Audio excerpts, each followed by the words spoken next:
So, why do we need a lawyer from Chicago? He who specializes in criminal negligence. Criminal negligence? Mm-hmm. Death demands responsibility. 6 dead on that plane.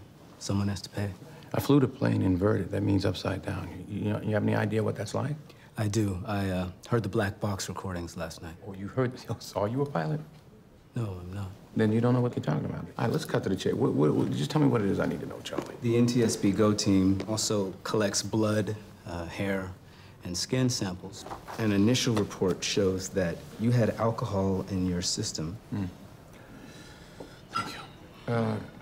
So that was, doesn't mean anything. A couple of beers the night before the flight. This toxicology report states that you were drunk. And if it is proven that your intoxication was the cause of the death of the 4 passengers, now we're gonna look at 4 counts of manslaughter. That could be life in prison.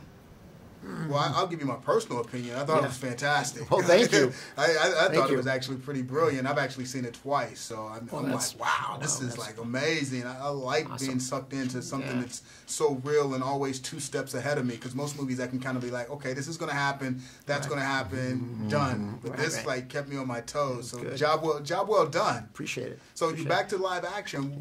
What did you do with the mocap? Are you still with that? No, I'm still. I don't have an agenda. I just go where the good scripts are. Now, how did all your work with the mocap help when you dove back in with the live action? Did it have any benefits? Or? Huge benefits. I mean, the plane crash is all CG. Okay. All the artists that I had doing mocap were here to allow me to do all of that at a very, very reasonable price. Oh, so it was about the pricing which enabled you to pull this movie off. Exactly. Because it's a tricky subject matter. Was this a difficult sell to say, hey, I want to really make this movie? Because I can't see this being something that the suits would be like, yo, let's jump right on this right away. No, this was a really difficult sell. I mean, it was only because Denzel was doing it and I was doing it, and we were able to do it for a reasonable amount of money, which is like $30 million. But yeah, these movies are few and far between because, I guess just on paper they look like they're very difficult to get the word out to the folks. They're complex, so they can't really. They're hard to sell in 15 seconds. Okay, right.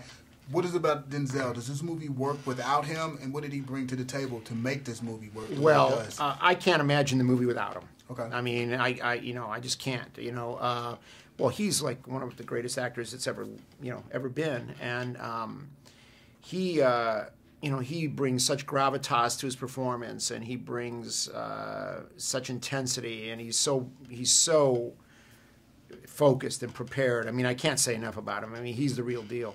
Fantastic. Now I want to find out from you personally, what's the worst experience you've ever had on an airplane? Getting your bags lost.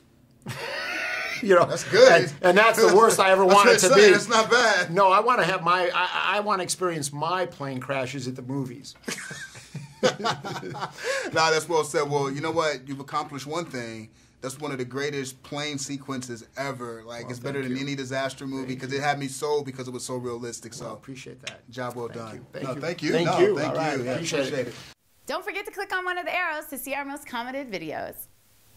Now, there might be a lot of people in the African-American community that don't like this character, but they better not act like that person doesn't exist, because like you said, they right there in the house, or they up the block, or they Uncle Boo Boo.